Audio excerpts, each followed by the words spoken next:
Uh, yes, what were you saying? You are saying anadi means not beginningless, but beginning cannot be determined. Yes. What is the difference? Difference means you don't have, your instruments fail to go to that S where it began. Right. So you are thinking in a linear way. That is why you are saying this. When I am saying anadi, what I mean, let me explain. Now, anadi we were talking in the context of whether matter existed always or came into existence from nothing. Right? So that is what we are. So in the context of matter and spirit, like that. Okay. Now, when I am saying beginningless, I am not taking in a linear fashion. I am saying in a comprehensive way. How it is? What it means is I have a concept like Nitya Vartaman. What is Nitya Vartaman? In the existence, when I say existence, it is not limited to only planet, this planet. It is, this planet is part of solar system. Solar system is part of, Milky Ways and all so many things, whatever we say. There is a known universe. And that known universe is ever expanding. As the science is progressing, the known universe is expanding its boundaries. Okay, we are finding newer things. Its dimensions are also newer. Now Big Bang is no more the beginning, right? So we are all able to that. What is Hubble's telescope, or there is a new James Webb telescope. It is giving so many details and breaking so many of our very long held beliefs. Beliefs in the sense what they call as facts, but they are now relegated to the status of beliefs. So there is a known world. All of this is about known world. Then there would be obviously unknown world also that we don't know yet. That also included. That known and unknown world, the whole of it included is existence. In whenever I am saying existence, you please note that known and unknown world. That is what I am referring to as existence. In that known and unknown world, there are uncountable planets like Earth. So matter is everywhere. In this existence, there is matter everywhere. Now, whenever you are saying in a linear fashion, it never existed at one point of time and it started existing at another point of time. This time is also relative, as you know. You will agree for sure. Time is relative to what? To matter, and also what? Time is relative. Time is relative to concept. It is relative to Space. No, it is relative in itself. It is relative in itself, right? Therefore, but matter or whatever is reality, we are saying the ultimate reality or the realities. What I'm saying on the basis of which the other realities that we know are formed or we are able to recognize. Such realities, the basic realities, need not be bound by time. Therefore, right. So and distance also. Yeah. So what need not be bound, but we have to see what is actually bound by time. Just let me finish that. So when I say, when you think that there was nothing at this point of time, the matter was nothing, you may be referring to at one place, at some part of this existence, matter was not existing, but at another, at the very same time, such matter could have been existing. Right. Therefore, when I say beginningless, anadi, it has always been there. In that sense, I am using the word anadi. So, okay, I'll give a counter example. For example, water. Water is there, right? Water came into existence. First, hydrogen came into existence. And then through other means, like fission, fusion, and all those things, different elements came into existence, right? Oxygen came into existence. Now, hydrogen and oxygen, they combined and they formed water. So, what we call, all this we are talking about is starting from the observable universe and then through deduction. Just a minute. So, when you said water, it is a combination of hydrogen and oxygen. Now you are saying. Yeah, of course. After that. So, whatever you are saying that it has always existed, you have not seen that far to say that whether it is a compound or it is something that has. We are talking about matter. It's a matter. What is matter? Water is matter, right? Water is part of matter. No. So whenever we are saying matter, we are referring to So you are talking about the abstract concept the of whole matter. abstract concept of matter. How is it abstract? It is real, right? Yeah. So water is real. No, that is only part of matter. Yeah. See, I'm talking about whole. You are talking about part. What I'm saying is you are taking the generalized concept of matter. Generalized concept of matter. It existed in some. It has always existed. That matter is not a combination of anything, any two things. If it has existed, now do you agree that there has to be a cause of its existence, and or something? Does it exist without cause? The cause is, see, even if there is a cause to this existence, that cause must have had another cause. Yeah, right. Then it goes like that. So on and so forth, right? So what will you accept as the first one? I mean, first cause. So the first cause, I will say. So something you have to accept. No, the first cause. Yeah. Definitely there is a first cause. The first cause is that in which the idea of causation, the thinking mind itself did not originate, so we cannot talk about it. So that is the first cause. So we cannot go beyond that, or we cannot ask. So what was the cause of that? Because mind itself. Correct. Mind is limited. Mind may not have that bad. But physical world, it comes within the concept of mind, within the domain of mind.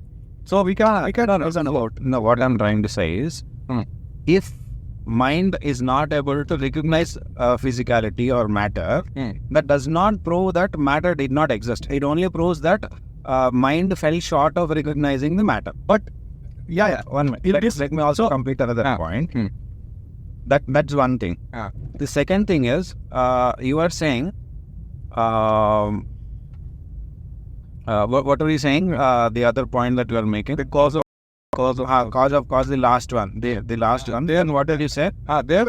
So whatever instrument we are using to evaluate the cause and all those things, it falls short. I remembered.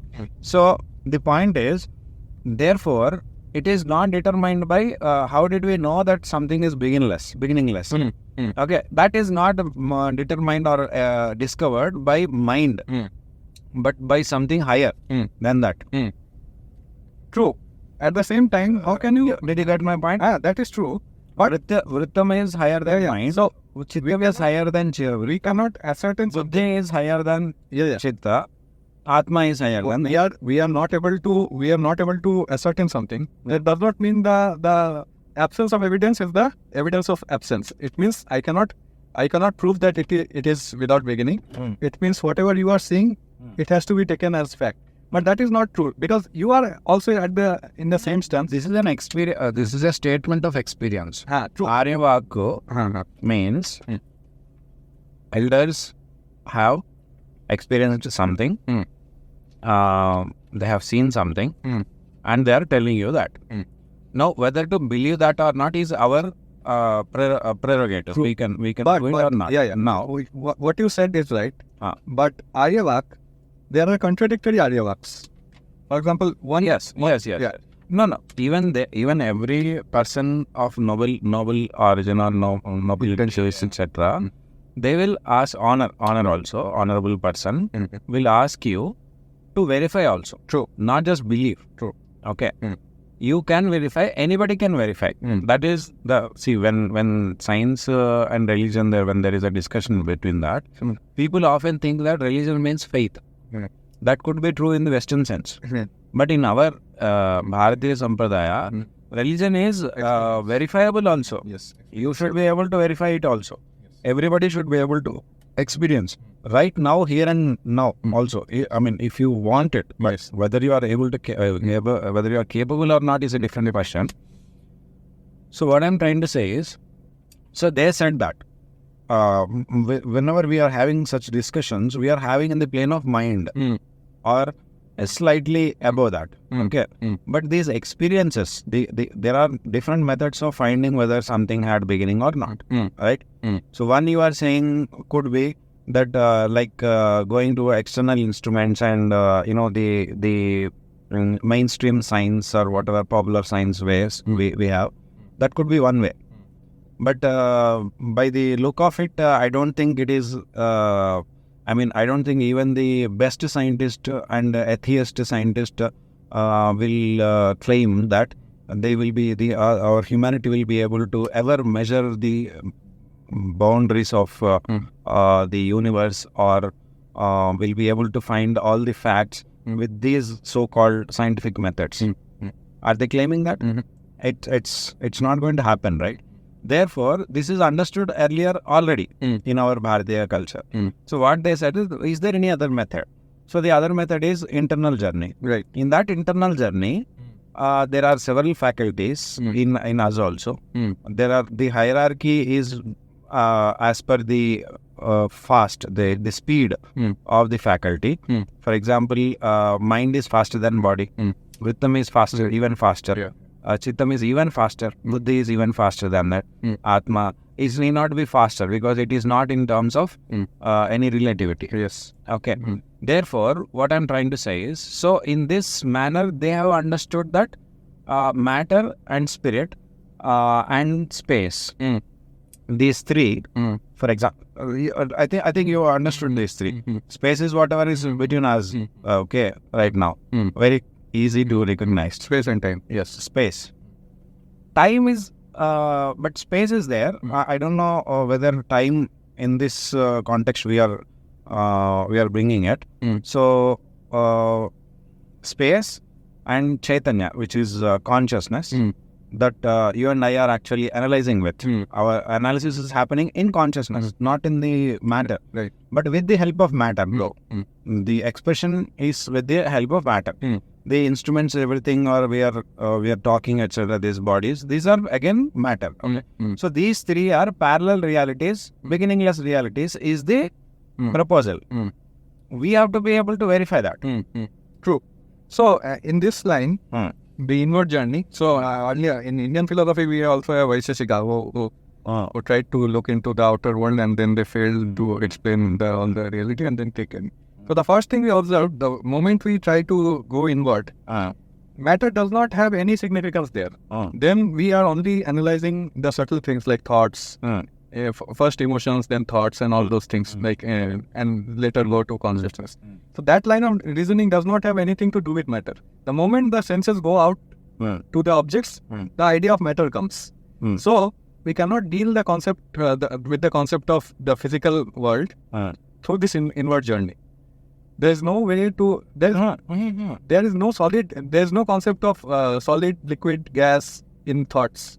There are only thoughts. But there are solid liquid gas in this existence. Therefore, that's no. And the outward journey itself. So the inward journey is not limited to thought world or even experience world. Whatever they experienced or thought about, analyzed about, compared, and came to conclusions, they open their eyes, they see the physical world also, and they verify it also. Okay. Right. If it is verifiable, if it is relevant to the physical material laws, then they definitely would verify that. Now, there is a danger in thinking that it is only one man's internal world that is in the internal journey. No, it is. There is a chance of thinking like that. Yes. What I am trying to say is, it is not one man's. Any person's internal journey should be the same. How do you know? How does even the first person, Vaisheshika or whoever it is, first person who has gone into an internal journey, found out something, how does he make sure that it is not his own or her own delusion or just imagination, right? He or she has to be able to compare it with others' conclusions also, like that, who are equally sincere, equally credible, Right. and equally not selfish or any with any compromised interest. Right? It's compromised interest in the sense that either to fool people or to gain fame, name, money, etc. with some claims, tall claims like that. They're like that people, right? So they have to be able to have many people like that. So in our Bharatiya culture, what happened is there have been generation to generation so many people that are saying almost the same things. Like, Yes, there are subtle differences, deviations, etc. But almost it is the same. For example, that there is something called consciousness, and that is above matter. This has been established so much and so many times by so many people that we cannot question them. yes. Can we? No. So that way, but maybe subtler differences will be there. But that there is consciousness, you cannot deny. That there is space between us, as instance between any two units in the existence, we cannot deny. So, and why they are said to be beginningless can be a matter for rational discussion for long time on the basis of principles of logic, etc., that we can have. But I just wanted to tell, when I say anadi or beginningless, I mean to say it is ever present. Therefore, it is beginningless. Ever present ka matlab, when you linearly think the past, present and future, that is a linear way of thinking about time. But there is no past, there is no future. There is always ever only present tense. Because whatever is happening today, for example, the star that I am seeing in the sky now, there, our future may be happening there. In the sense like, how far is it? Is one question. But what time is happening there? Like today is what date? Like maybe March ending to 2024. So do we mean to say that that is the same time happening there? No. But then can we say, but it is right now we are able to see that star. And whenever we are thinking about that star, we are thinking that that star is in our present tense. But that star is actually in either future tense, future or past, in the past, right? So it is now our thinking about time changed drastically. Therefore, at any given moment, all the things that we are saying, the matter, spirit, and spirit in sense, matter, consciousness, and space, have been there all the time. Now I'll come down further, because down in the sense, this is even very generalized, these three. I will come down to another way of categorization, which is animals, material order, plant order, animal order, and human order. Material order is, all the materials, like whatever is in the material, like wood and, all air and etc. Anything that is material, mud, everything. Plant order is plants and trees. Animal order is birds and reptiles and, animals. Human order is anybody with human body, etc. Okay. So, all these four have always been there. So, if you go to Mars or Mercury, Venus, etc., you may not find humans there. But that doesn't mean there are no humans on Earth. So, at every given point of time, humans are there. Either in, suppose there is a atom bomb explosion on this Earth, this planet, all humans died at once. That still doesn't say that there are no human beings anymore. Because in some planet, among the uncountable planets in this existence, there could be humans.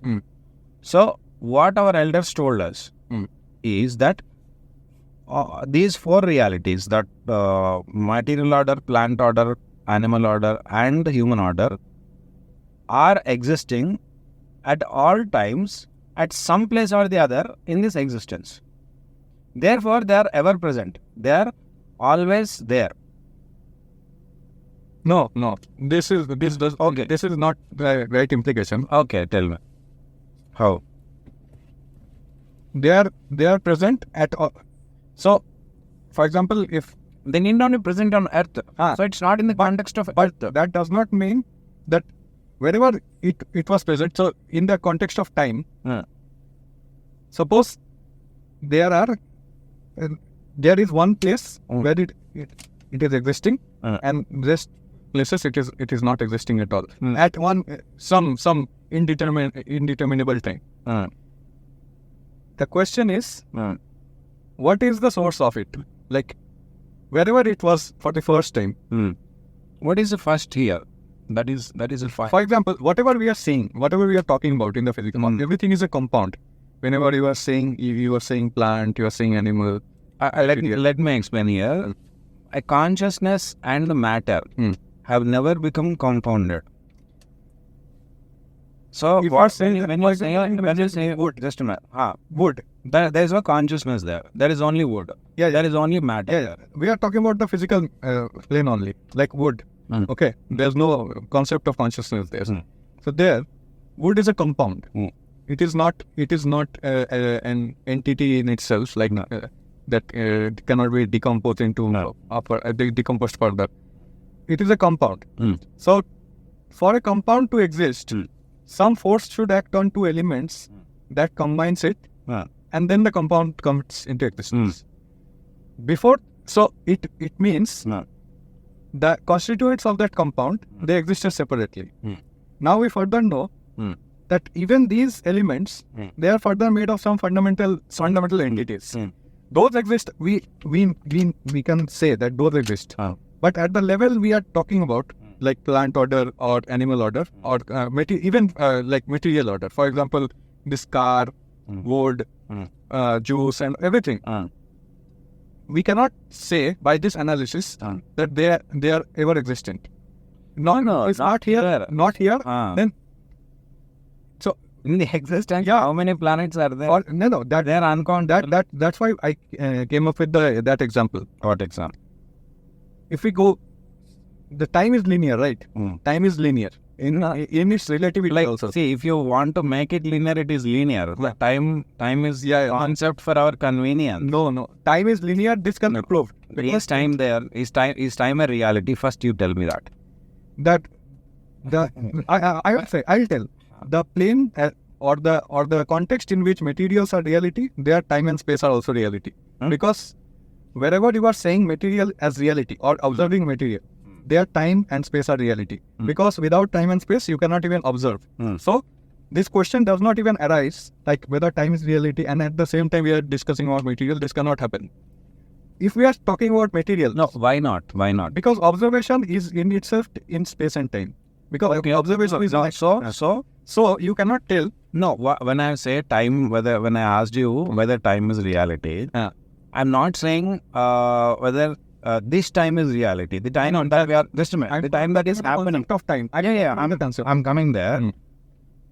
So I'm saying whether the past tense and future tense, that they are reality. When I say time, I'm including past, present, and future. In that way, whether it is reality was my question. Okay. Now, when you say when we are observing, that is the time, in time, etc. So that is present time. So I already told you that I am saying there is a ever presence. Ever present time is there. Yeah. So present tense, I don't have a problem. Yeah. But when you say that question, time means linearly, which is past, present, and then future.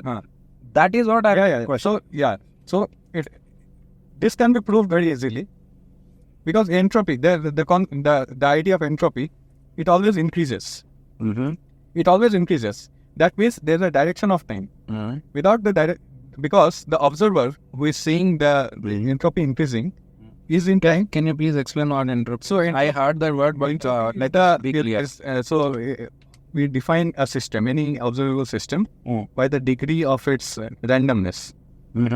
The degree of its randomness. And there's a second law of thermodynamics, which says that entropy of a system is always increasing. This is a law. For example, gravitation is a law. This also is a law. The observer who sees the entropy is increasing is in time, and that gives the direction of time. Because okay, but that is assuming that entropy and this system, this assumption that there is some randomness here, etc., they're all true. Assuming that they're all the context in but which if they are not true, then all this argument falls. that is true. So what I'm trying to say is, Therefore, the alternative proposal is that there is no randomness as a whole in this existence. right.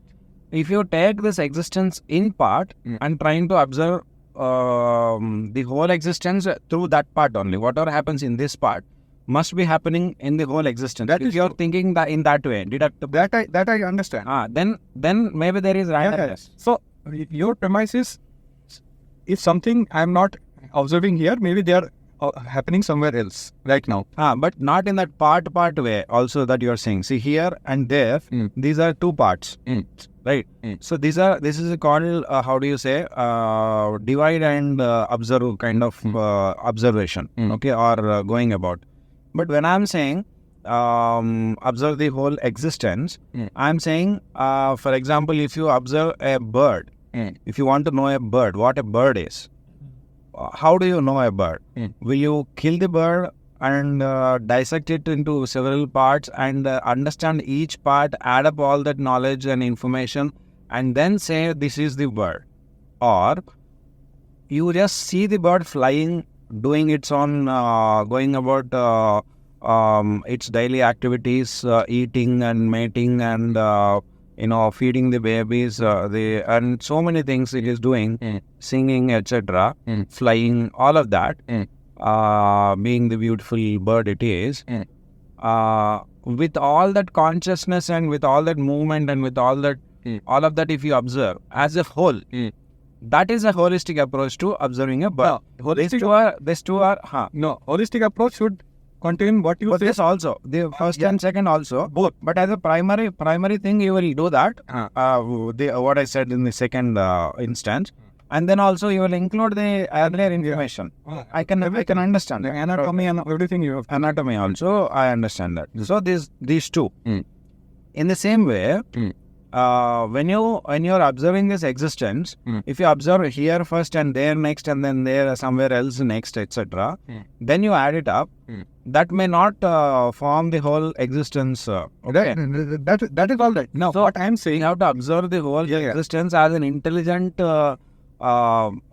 self-organized system, all that. not as a random. Piecemeal observation. I agree. But my original, what I started with is this idea of compound. Whatever, for example, water is a compound, or everything like material we are saying, they are compound. Where you are saying Just tell. I made this point. Maybe you skipped it, or no, we are going. See, whenever you are saying whatever we are seeing is a compound, I am saying that a spirit and matter have never become a compound. They are non-compoundable. Then okay, You cannot mix them both and form another thing. no. I'm not mixing spirit and matter. I'm For example, I am there, my body is there. Just a minute. So I am consciousness, okay, and my body is matter. We are both together cooperating and forming a team, teaming up, and becoming a human being, one entity. We will do that, but we will never combine. Even now, right now, while I am alive, I am not this body. That is true. No. We are not at all touching the point of consciousness. If you are speaking only in terms of material, Material only. so every matter could be a compound of something else. Two, three things that I understood earlier. But Have you understood this? But when you say everything, then I am again. when we are talking about the material plane, because our discussion started that material plane has existed, But we cannot. One other thing is, if you are aiming to understand material in isolation from Chaitanya, consciousness and space, then again we are not taking a holistic approach. It's a piecemeal system again. We cannot understand matter by only studying matter. We have to be able to understand existence as a whole, which is all these three elements. then the contradiction comes. It means that the consciousness itself is an integral part of matter. Because if you cannot understand something, What do you mean by integral part? integral part of matter, for example, you cannot understand the concept of heat without the concept of fire, for example. Okay. Okay, and so Fire is an effect of heat is an effect of fire. right. Or you can still say that heat is also fire. You can say. So here, if you cannot separate, in a discussion or an analysis, you have to include another in order to have a holistic analysis, just as the case of another. Right. It means that another is a part or is causing or is so deeply intertwined with the Just in the relationship with it, the relationship cannot be inseparable. No, I'm saying that they're inseparable in the sense that both are related. There is a relationship between them. We cannot take one, study one, and ignore the other. Ignore the effect of the other on this, and its effect on the other one, and then study the whole thing. Right? I'm saying that they both have a relationship which is inseparable. That does not mean they both are the same or they both like how you said, they both have combined to to form something else, etc. They have they're not combinable. But that does not mean you can study one thing in total exclusivity of exclusion of others. You can. But the idea of if you do so, what happens is you are still studying only matter. Now, whatever you say is you will later come and try to study consciousness in that way by excluding matter also. Okay, then you will study space, and then you will try to combine all three. Okay, and then you are trying to form an idea of existence. No, the problem is if there is no if the relation exists and they cannot be combined, why are we assuming that a relation at all exists? Because we are seeing it. It's a matter of our experience. So, but I'm conscious. In a matter of experience, I'm consciousness. We have many things. I'm using this body. We think many things in a delusional way. But we are seeing, but we cannot say that is what it is. Like that is the reality. But till I'm proved wrong, I will have to assume that I'm right? But anybody. Isn't it better to just... I'm ready to be proved wrong. Yeah, that is true. But isn't it better to start with something, prove something, and then expand it or generalize it and go on? That is what I'm saying. So when you are again chronologically coming, right? Chronologically in the sense like one thing, second thing, third thing, like that, right? So instead of that, now I don't know whether you have the whole holistic experience, the spiritual or like whatever we call the highest experience or not, we don't know. I don't know. And I don't have, right? So you are bringing in your knowledge and perception from either the books and indirect knowledge and direct knowledge. I am also bringing in my direct and indirect knowledge. And then we are discussing this. So what I am saying is the whatever we are discussing is born out of somebody's great in-depth spiritual experience. When I say spiritual experience, I don't mean not just about consciousness, but I mean of everything, that there is. The whole existential experience. They got an experience of the whole existence. They try to be one with that existence, whole existence, and then they have told certain things. Now, I can agree. We all admit that sometimes it may not fall in line with the reason that we are used to, etc. Because the experience is more than what the mind can contain, right? So the mind may not be able to actually analyze, understand in a very coherent way, in the way that we are used to, right? We admit that. But still that does not mean that we will bring down the ideal, but we are trying to rise up to the ideal, right? Ideal in the sense whatever could be the truth. Therefore, actually this is a very good point. I keep, whenever I'm in solitude, when I keep thinking, I feel the difference between science, so-called science, and religion, is that science wants everything to be proved through instruments, like temperature should be measured by thermometer, etc. There are certain instruments to measure everything. But to measure the whole existence and the truth of it, what could be the instrument? They don't have one. Right.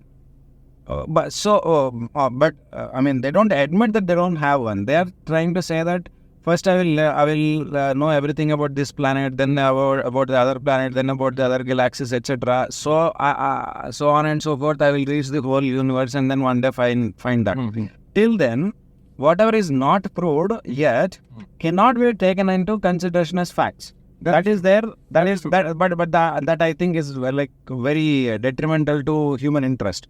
What I find to be very, very interesting is that human beings, because there cannot be instruments, even, I mean, logically, if you think also, we cannot have any instruments to measure or to prove the whole of universe as it is. That is true. How can we? So we cannot. So, but we have this human system. I'm saying system here, not just being or human body, because being and body, human being and human body, all of it combined together as a human system. We are capable of somehow becoming that instrument that can understand the whole existence. Right. We are ourselves the instrument. That is true. That human intelligence. Yeah. So that is the greatness of a humankind. One thing, Unless we are willing to be humble enough to understand that we ourselves could be the instrument and also the witness. We are both the witness and the instrument. that is true. But the proof will come only through word. Yeah. That. But here is one flaw in thinking is that, so science, you are right, in whatever falls in the domain of science, we have to use science for that. Whatever falls in the domain of, What do you call science? so whatever physical observable world you are looking into, physical, Yes, but that is changing every day, right? See, if it is science, the whole point of it is, if it is science, it should not change with time. So yeah. So Every other day, I find that this science has changed. the theory, And they're not even honest enough. No. I'll tell you. They're not even honest enough to admit that. No, they admit. I'll tell you what. Announce it every day that this has changed. See, we as scientists, we have changed our stance I'll because tell of the new circumstances here. All the children, like me, because I'm actually feeling for the children that are going to schools and reading, studying about the very, very old version of the science. Yeah. That is true. That's Yeah. so horrible. What science is doing, if you so Einstein has done a very nice, Einstein has written clearly that every scientific theory stands on some postulates. So postulates are some basic assumptions that you think may be correct. Right. If those postulates are proved wrong, that it is wrong, then it is replaced by something which is more grander. Right. And that is in line with what you have observed in philosophy also. Like, no. Yeah. So, no. See, this is not philosophy that I'm speaking about. That is also, see, science and philosophy, and there is something else. Philosophy is, for example, Kant, Hegel, or those people are there. That is also philosophy. Western philosophy is also philosophy. But our philosophies, like Bharatiya philosophies, are darshans. Darshan means at once you are able to, you are trying to see whether you are aiming for that, whether you have achieved or not, whether it is successful or not, whether it is authentic or not, is the second question. The first question is, what is your aim? The aim here in the science is admittedly that we will have some postulations, on that basis we will form something, then if the postulations are proved wrong, then we will change it, etc. Which means you are going piecemeal, very clearly, admittedly. Here, it's not like that. Here, everything at once we are going to see darshan, whole darshan, everything in the astitva, in the existence. I want to know about everything about it. Okay, I will have either assumptions or experiences as the basis, etc. And I will form one whole darshan, a holistic one. And on that basis, I will, from that grand macro level understanding and postulations, I will come down, top-down model. And say that what today I should do also will be determined. The duties of me, my duty and the other person's duties, every differences like caste and, like whatever you were saying, gender, age, money, rich or poor, etc. Everything for all those people, the duties are also determined. So that kind of micromanagement is also available in the same darshan, starting from the macro level. So when somebody asks, why should I, a man, a Brahmin or a Kshatriya, etc., of this much economic status, should do only this and not that? When I ask you that question, as a darshan karta, you will be able to take me to even the level of macro explanation about the whole existence. And therefore, you will deduct from there on, I can come down to again my duty, and then everything is in place. Okay. Then I will be able to think that this is a legitimate duty of mine, and we all together, tandem, we will work as a team, and then we are able to achieve prosperity and happiness. Okay. In all the ways, and for sustainably so. This is a darshan. So that philosophy, I mean, darshan is much higher than philosophy. Okay, though, but since we are speaking English, we may loosely use it for darshan also. So darshan doesn't change. That is what I'm saying. Even today, Vaiseshikas will tell you the same thing. The Puravamansa guys will tell you the same thing. But whatever they have been saying, but that is the orthodoxy. No, bro. What I'm saying is, so what do you mean by orthodoxy? Orthodoxy is are you equating it with adamancy? No. Orthodoxy means sticking to one system for long enough. I mean, it could be even several births also. It's not just decades. It could be several births also, or for several generations also. And saying that this is the stance I am taking. And all those beings of this conscious, there is evolution of body and evolution of consciousness. But this second thing, most people don't know. So that is why I have to explain. The evolution of body could be according to Darwin. But the evolution of consciousness is there. In that evolution of consciousness, at a certain phase of evolution of this consciousness, you could be a Puravamansa. No, but there's no concept of evolution at this point. There's no concept of evolution in consciousness. Okay, let me explain to that. Once I finish this point. So at a certain evolution of consciousness, you are a Puravamansi, and at a certain other level, you are predominantly a Uttarmimamsi, or like that, like Nayayika, Yogi, like that, okay? Or Bauddha, Jaina, Charvaka, etc. No, there cannot be. I'll come to your point of there cannot be evolution of consciousness point. Okay.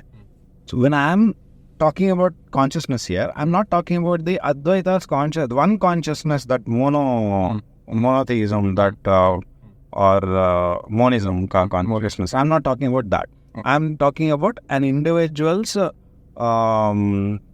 software. Like for example, I'm a human being. I have a hardware and the software part. My hardware part, everybody is able to see and we can see in the lab. My software part is with which I'm analyzing. No, you are talking about mind as consciousness. Mind, intellect, and like memory, everything, all of that. That put together, only one person. And your consciousness is different because we both sitting here. Right now, I can be thinking something else. You can be thinking something else. I can be thinking about Ramayana. You can be thinking about Mahabharata.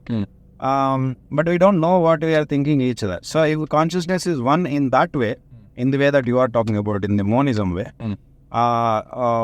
then we should be able to know what your consciousness is. I mean, what is going on in your mind and what is going on in my mind. Conscious. We are not able to. Know. Because as right now, as Chaitanya, I mean, in our present Vyavahara state, we are not able to. Am I able to see what is in your mind? You are not able to see in what is in my mind unless we say that and we believe what we say, right?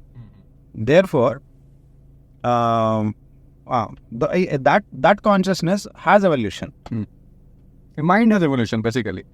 Mind is evolving. Oh, okay. You prefer that? Yes. Yeah. So I don't see any difference between the position of the scientists and the philosophers in the darshan kartas in that way, because the presence of different darshans themselves, just by the fact that different darshans exist, themselves point to the insufficiency of one darshan. Therefore, the other darshan has come in its place to fill that insufficiency. No,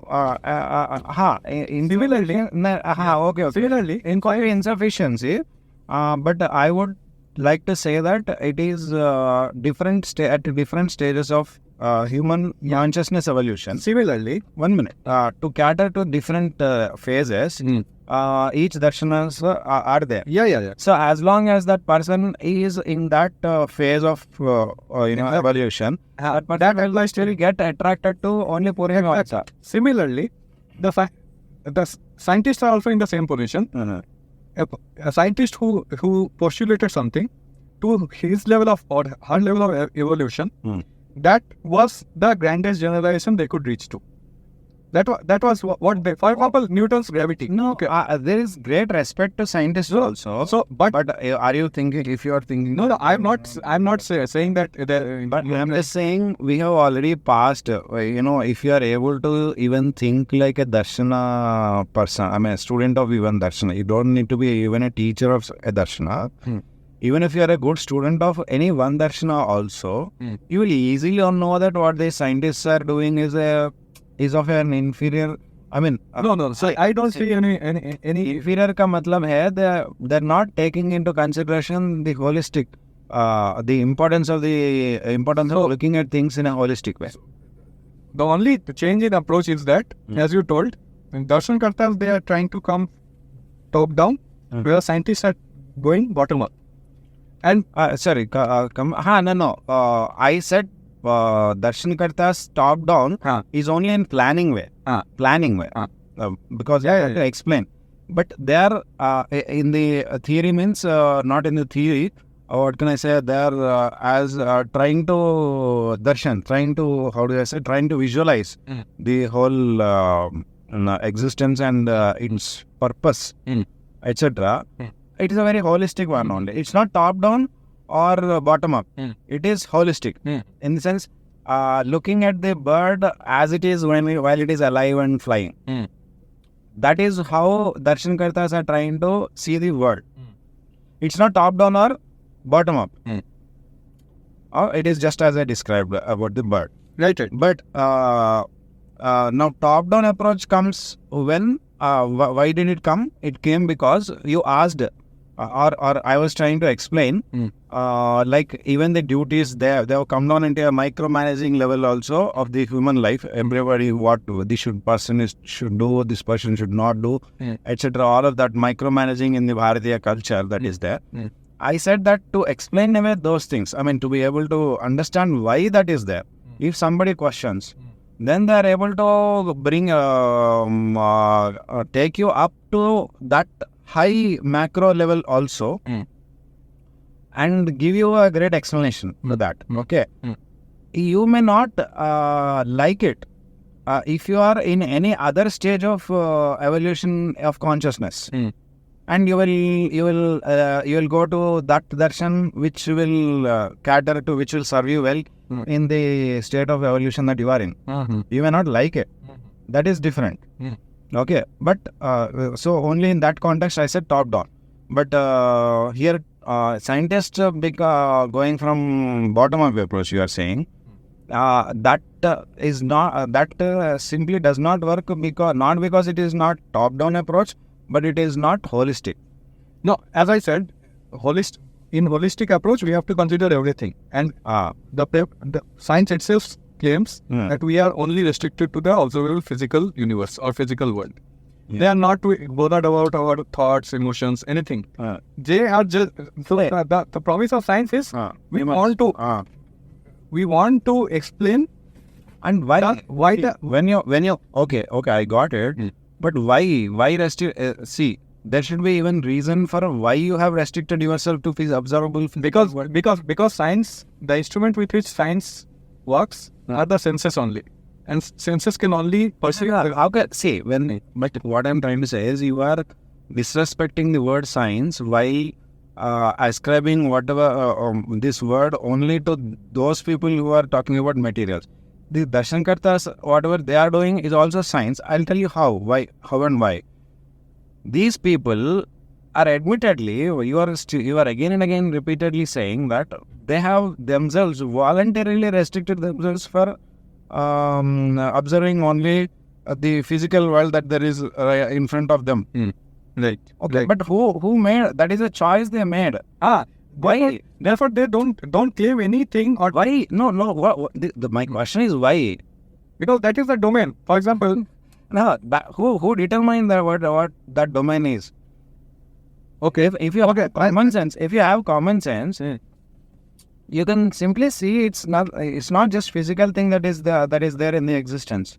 There's something more. Are we not able to see? that is So then if scientists are superior to this common sense, no. So what I'm saying, so why they should include whatever it is about. metaphysics, or at least you call it metaphysics also. So okay, I'll give you an analogy. The Darshankarta. Just a minute. Just now what happened? Have we been able to establish the inferiority of this whole non-science? No. Then no. Okay. Then What I'm saying, they are now, did you get this point? Can you please repeat it? yeah. You Or got what you are saying is science. Nobody has said science to restrict itself to. So and you are admitting you restricted yourself. so Which means the word is it restricting not is not the word restricting is not the right word. We are saying the domain of science is this. who determined it? So for example, That some alien did not determine yourself. so when you are saying Darshankarta, they are human beings. You moved there. No, because Without going to Darshankarta, you just tell me in a common sense way. When scientists are saying this is our restriction, okay, you don't want to use the word restricted. this is our domain. This is our domain. Somebody determined, right? No. The arbitrarily you have determined it. It is the domain. Like Arbitrarily. No. Who is that? Who is deciding that it is the domain? okay, Some human being or not? no. This is where science applies. This is when you are saying science. This is where science applies. What is it? So nobody is determining. So Then everybody is not a human being. Who is determining this? So whenever you are talking about science, so you cannot ask this question like who is determining science? This is science. Why? Hey, no, Because how can I not? See, when I'm a free human being, so I can question it. yeah. Your question is, but the question is baseless because Why? nobody came up with a set of rules that I'm creating a group of scientists or I'm creating a subject called science. Therefore, those people are not the only people who hold the word science. Who can hold the words.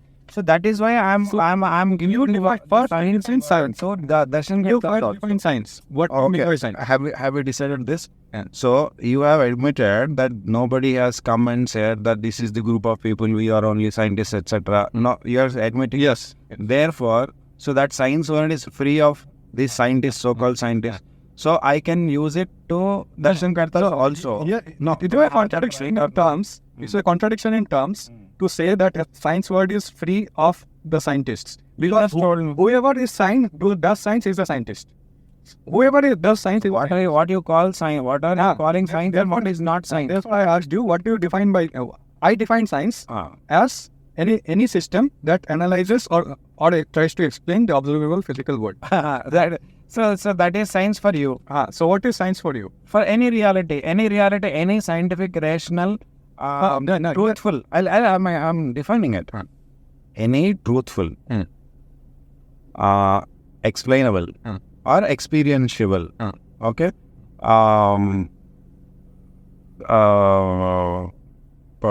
Knowledge of the whole existence. That is science. Any truthful, honest, explainable, and capable of experience. Such knowledge together is called science. Explainable comes in the domain of logic. Okay, reasoning. Reasoning. Yes. So I did not use only explainable there. That is why I have given other things also. So whenever together, you have to take it together. Whenever you say explainable, that means that there's a flow of cause and effect, right? You are explaining something with Yes. you using something. Yes. That cause. But there is something called Mahakarana. Anyway, So only in one cause. You will have to give one exception or true. Ultimately. So this cause and effect are in the domain of observation, right? Observation in the domain of senses. No. That is the whole point. Who is determining? observation can happen only through senses. Then the question of Just a minute. You are saying it is not humans who have determined that. But I am saying it is only humans or a group of humans who have determined that only senses can observe anything. There is nothing above senses. That is what this I am seeing clearly as a stage of evolution which is far behind any person that is going forward in any darshan of Indian studies. Okay. So what I am trying to say is, people who think everything that there is in the universe can be or whatever I am able to, or any human being is able to experience through senses, only from the material for science. Okay, that person is clearly very how do we say prejudiced. True. And that prejudice is not scientific. That I agree. But how do you define the term observation then? What is observation? Just a minute, because one important point is there. Let me finish. Therefore, because the senses, the concept of senses has come here. Earlier, I was telling, a human being himself or herself can become an instrument and as well as witness for understanding the whole existence. In that, it is definitely extrasensory perception that is the leading tool to observe the whole existence than the sensory. Sensory experience is also there, but extrasensory in the primary way, sensory in the secondary way. Okay, we become an instrument to observe the whole existence and understand the whole existence, experience the whole existence, and also witness it at the same time. Okay, this is the greatness and uniqueness of a human being, which animals cannot do or anything else cannot have. Or cannot. Correct. Okay, that said, so what are you saying? Your question is the idea of observation. So when you say idea of observation, what is idea of observation? For example, love. Okay, love is not a sensory perception. Okay. I see my daughter there, and there is a kind of connection that I feel here. Okay, what is it? Taste or smell, or is it touch or what? No, it is not any of these things, right? Definitely it is sight. Hi, sight is a trigger. But I'm talking about the connection. Just a minute. I'm talking about it is always involved. That is the beauty of the beauty. There is a rationality for this existence. There is beauty for this existence. Beauty is a combination of all the whatever is happening in a very fluid way. As a result of that combination, what happens within you is the beauty. Okay. Right. So while you pursue something beautiful, definitely there are mechanics of how it has happened, etc. But that is not limited to that. It is definitely over and beyond, above that, right? What I am talking about. So the connection that I am talking about is extrasensory, but it could have been triggered by various combinations of sensory things, right? So when I saw the daughter, it is sight, but that is not what I am talking about when I am saying connection.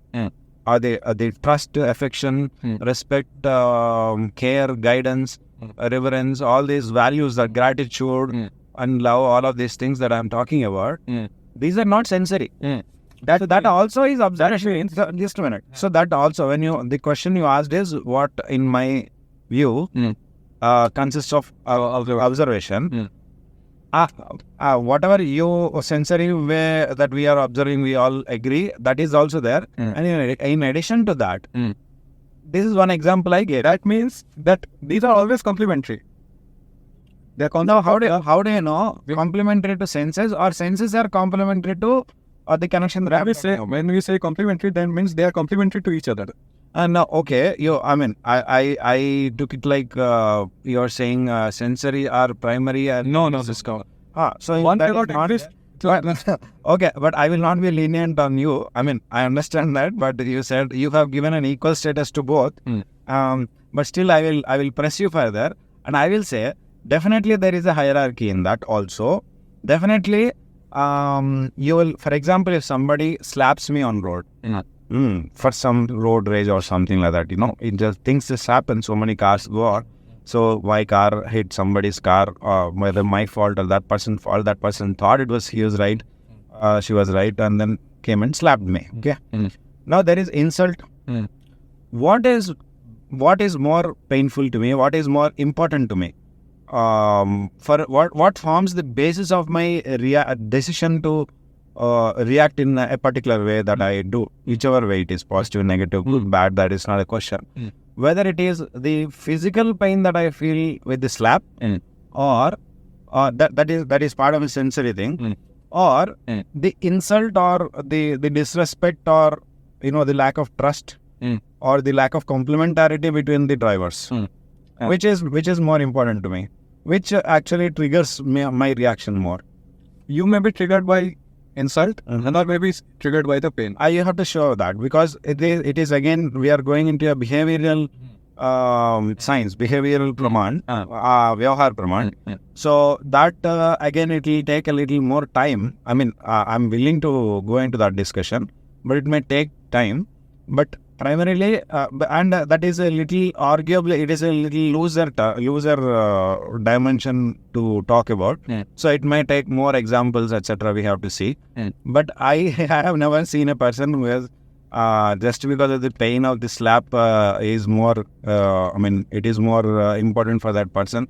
I mean, if a human, I'm talking about evolved human beings, in the sense that there could be a person who has just taken first time human body. But you are talking about the holistic. So in the average, definitely what I said is, I'm thinking it is right only. But so less evolved may take the pain. See, if I throw 4 rotis on your face when you are hungry, you will say that a very, very hungry person will anyway take it. Anyway, okay, yeah, I have seen. But, no, that you are talking about exceptions, right? No. How many? You have to again. You have to come to me with to Bengal to see, and if you no, I'm talking about the whole. So if in the holistic way, in the holistic view.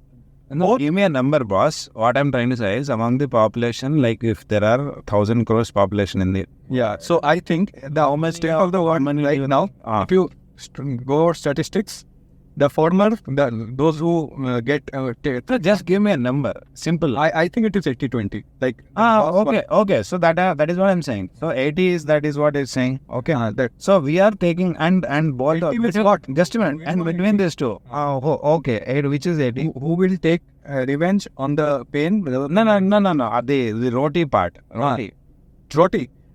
If I throw a roti on somebody's face, are you saying 80 people will still eat? Because 20 people will still eat. Okay. So what I'm trying to say is, but 20 people. Now, if I ask the 20 people, just a minute, give me a moment.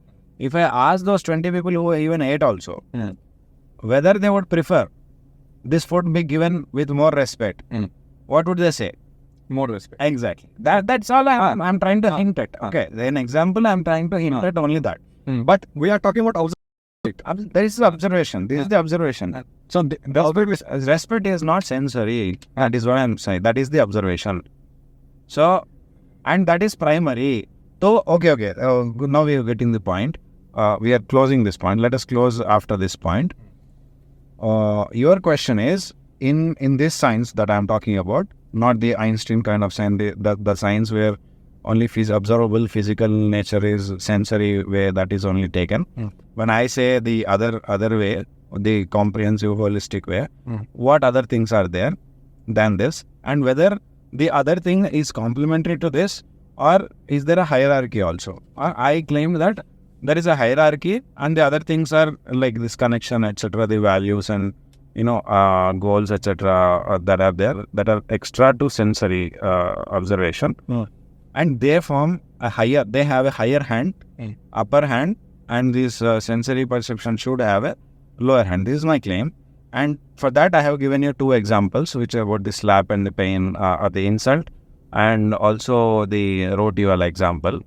And in that, people would prefer that they be not insulted, or the people would prefer that they would be given food with respect also. Therefore, the aspiration of a human being is always to have something that is, though it is not extra, though it is not sensory itself, it is not limited to sensory, but extra sensory craving is also greater. Okay.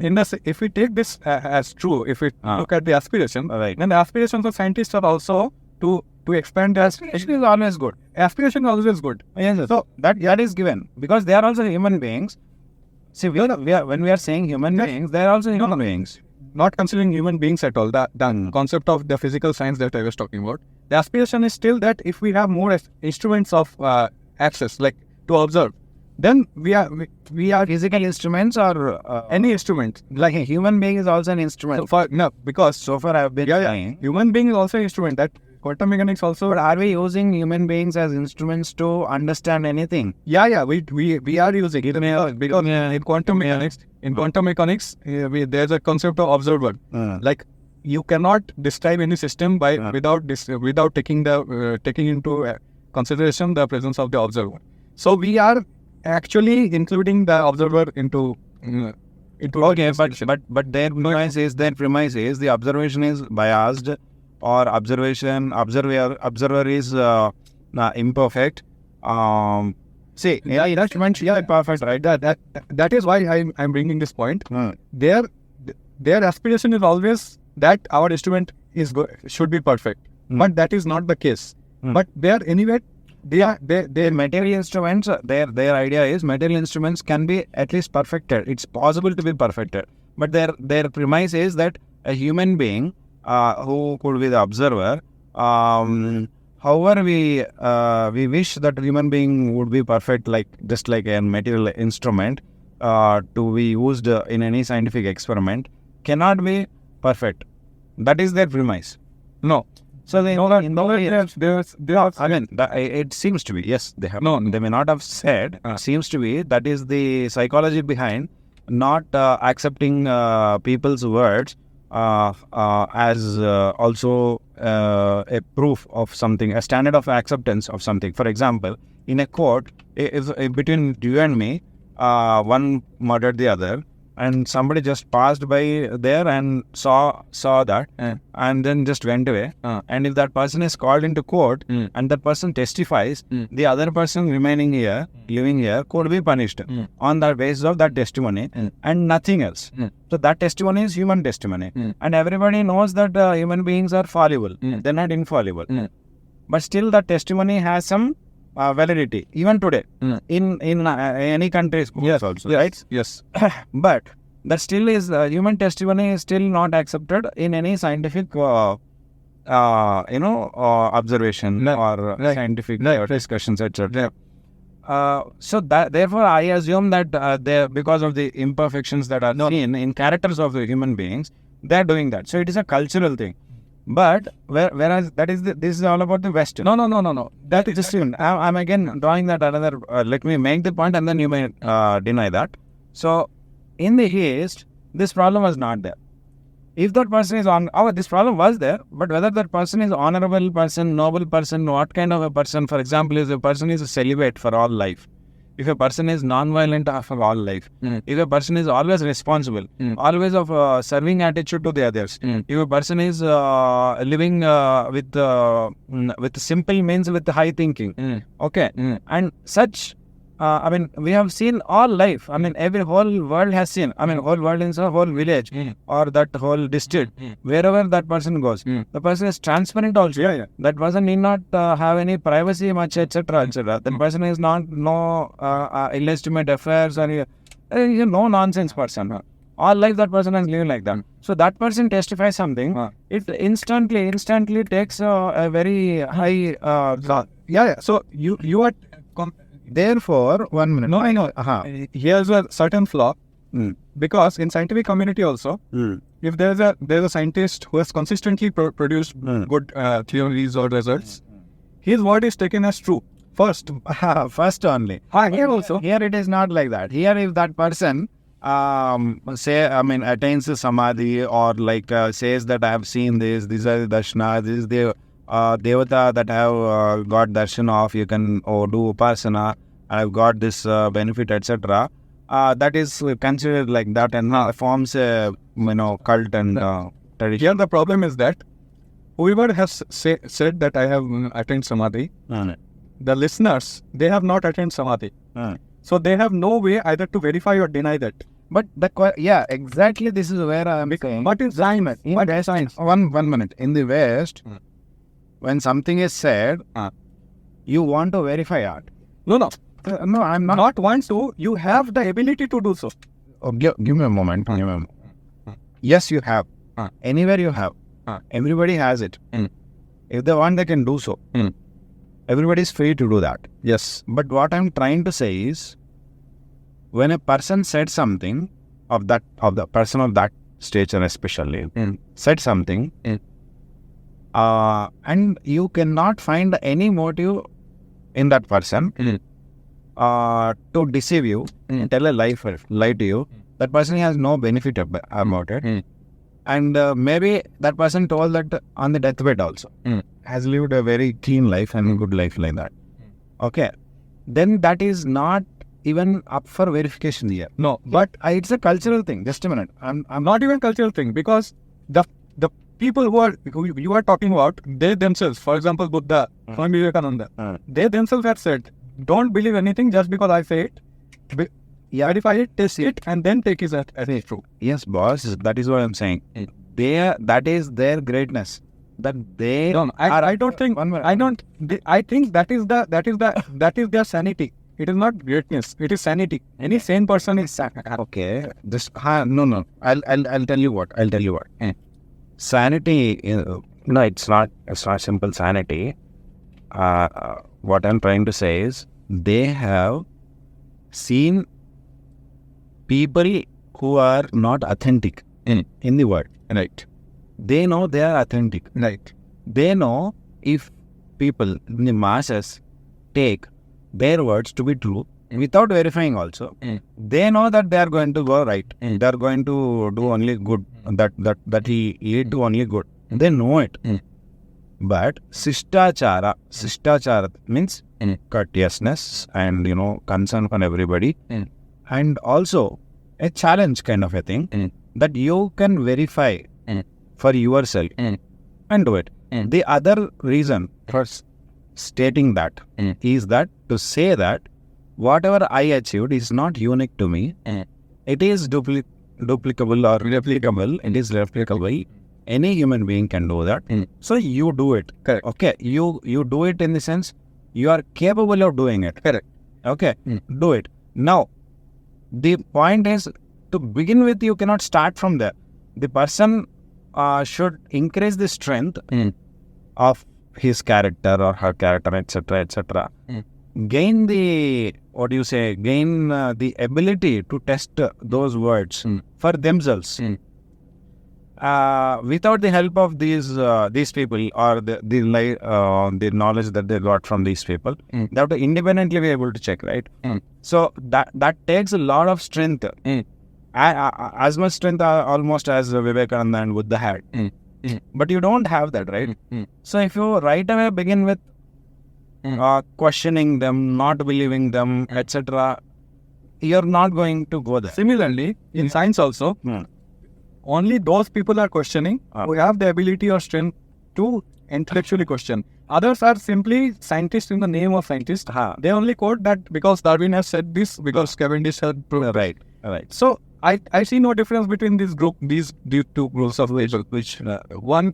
No. Yes. You have put Vivekananda and Buddha in that, and that is why I am saying these are more of social reformers than of spiritual contributors in our Indian tradition, Bharatiya tradition. This is exactly why Puri Shankaracharya calls Vivekananda more of a social reformer, because he has not accepted jati or ashrama, varnashrama and all as a trait to be born with. But so what I see is, Swami, So